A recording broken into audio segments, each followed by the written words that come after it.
Hey, it's Dr. Charles, aka CoachMD. In my over 30 years of medical practice, I've made it my goal to help you create a great life by achieving a strong mind, a healthy body, and an unshakable spirit. Today, I want to talk to you about some of the neurochemistry or the electrical chemical responses that our brain has whenever we're faced with danger, threat, vulnerability, or seeking pleasure. And that's a big one. In this article that appeared in the Wall Street Journal entitled "Digital Addictions Are Drowning Us in Dopamine," rising rates of depression and anxiety in wealthy countries like the U.S. may be a result of our brains getting hooked on the neurotransmitter associated with pleasure. Our brain cells talk to each other, and the way they talk to each other is via chemicals, hormones. One of them is dopamine. So neurotransmitter is the way the neurons or the brain cells transmit information. And the author is Anna Lembke. And she writes, "A patient of mine, a bright and thoughtful young man in his early 20s, came to see me for debilitating anxiety and depression. He had dropped out of college and was living with his parents. He was vaguely contemplating suicide. He was also playing video games most of every day and late into every night. 20 years ago, the first thing I would have done for a patient like this was prescribe an antidepressant. Today, I recommended something altogether different. A dopamine fast." This is very interesting. Worth the listen and read. And let me know what you think. "I suggested that he abstain from all screens, including video games, for 1 month.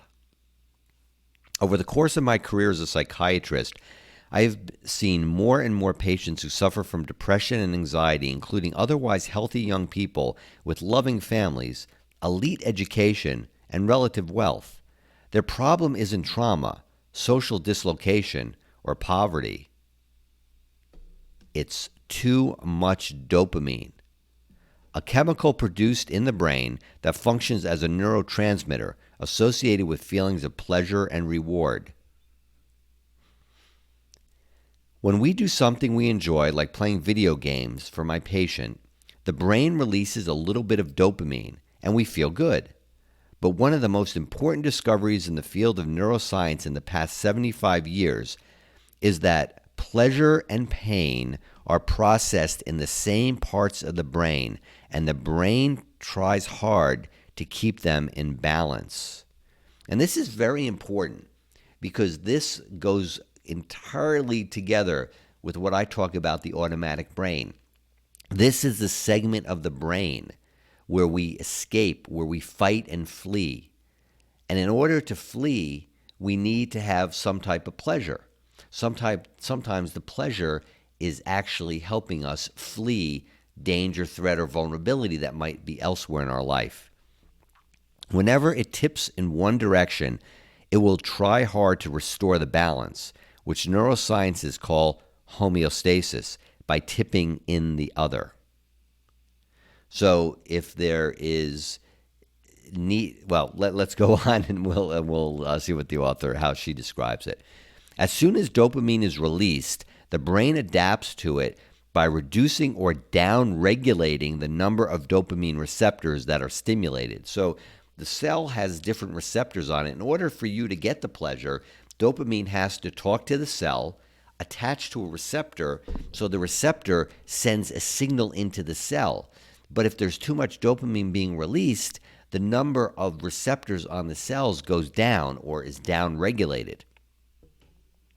This causes the brain to level out by tipping to the side of pain, which is why pleasure is usually followed by a feeling of hangover or come down or let down. So you have all this pleasure, you have this high, but then there's not enough receptors anymore, and it sends a signal to the brain that we need a little bit more of the pain to regulate it. If we can wait long enough, that feeling passes and neutrality is restored. But there's a natural tendency to counteract it by going back to the source of pleasure for another dose. So it's as though you have to ratchet it up. One thing she's not talking about is the idea of what's called habituation.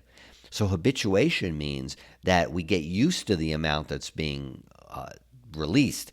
So those receptors may downregulate. So what you need, what happens is you look for a way to upregulate them to get them so there's more receptors, so there's more pleasure that's received, and so you need a higher dose of dopamine every time, and that's what's called habituation. The former dose, the little dose, when you're just playing, let's say, 10 minutes of the video game or a half hour of the video game, now to get the same reward, you need to play 30 minutes, 60 minutes, 6 hours. The same goes with drugs. At first, you may get a high on a little bit of drug, but then you notice that little bit of drug doesn't get you high anymore, so you need a little bit more and a little bit more. That's the act of habituation. If we keep up this pattern for hours every day or over weeks or months, the brain's set point for pleasure changes. Now we need to keep playing games, not to feel pleasure, but just to feel normal. As soon as we stop, we experience the universal symptoms of withdrawal from an addictive substance. And those universal symptoms are anxiety, irritability, insomnia, dysphoria, and mental preoccupation with using, otherwise known as craving. Again, you need more and more. Our brains evolved this fine-tuned balance over millions of years in which pleasures were scarce and dangers ever present. The problem today is that we no longer live in that world. Instead, we now live in a world of overwhelming abundance. The quantity, variety, and potency of highly reinforcing drugs and behaviors has never been greater. In addition to addictive substances like sugar and opioids, there is also a whole new class of electronic addictions that didn't exist until about 20 years ago. Texting, tweeting, surfing the web, online shopping, and gambling. These digital products are engineered to be addictive, using flashing lights, celebratory sounds, and, quote, likes to promise ever greater rewards just a click away. Now, many of you don't know this or don't remember, but when Facebook first came out, and I think it was 2008, the very first day that I joined, what flashed on my screen? It said, "You have no friends," right? Now, those are fighting words, right? You have no friends. Well, what that does is the brain will more often fight or flee pain than it will seek pleasure.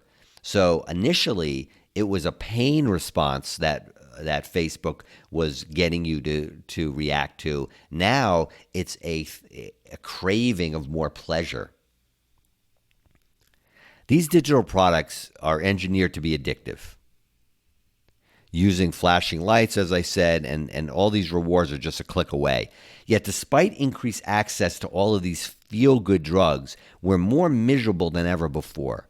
Rates of depression, anxiety, physical pain, and suicide are increasing over the world, especially in rich nations. According to the World Happiness Report, which ranks 156 countries by how happy their citizens perceive themselves to be, Americans reported being less happy in 2018 than they were in 2008. Isn't that interesting? That's when I joined Facebook, and that's when all of these digital platforms seem to start introducing themselves.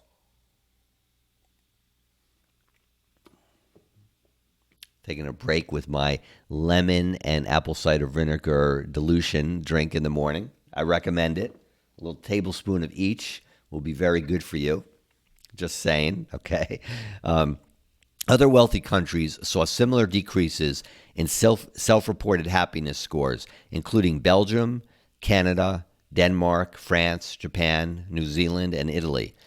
The Global Burden of Disease study found that the number of new cases of depression worldwide increased 50% between 1990 and 2017, with the highest increases in regions with the highest income, especially in North America.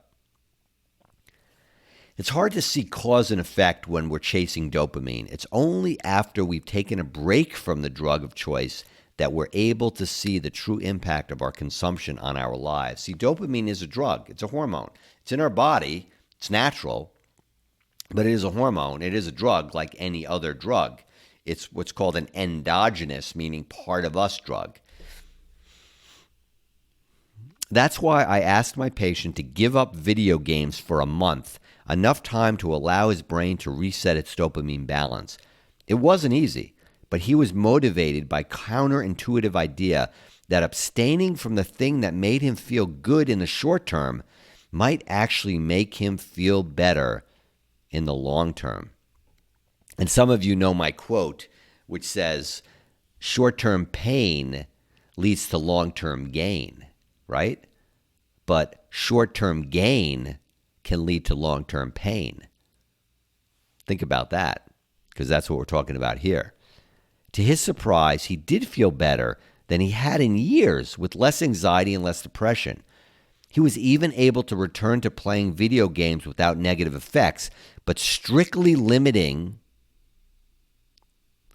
his playing time to no more than 2 days a week for 2 hours a day. That way, he left enough time in between sessions for the brain's dopamine balance to be restored. He avoided video games that were too potent, the ones that he couldn't stop playing once he started. He designated one laptop for gaming and a different one for school to keep gaming and classwork physically separated.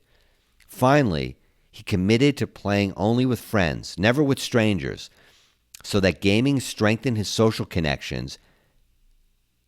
Human connection itself is a potent and adaptive source of dopamine. Not everyone plays video games, but just about all of us have a digital drug of choice, and it probably involves using a smartphone, the equivalent of the hypodermic needle for a wired generation. That's powerful. It's as though you're taking a drug into your veins, because this is something that's inside of you already. It goes in without a hypodermic needle. Reducing phone use is notoriously difficult because at first it causes the brain's pleasure-pain balance to tilt to the side of pain.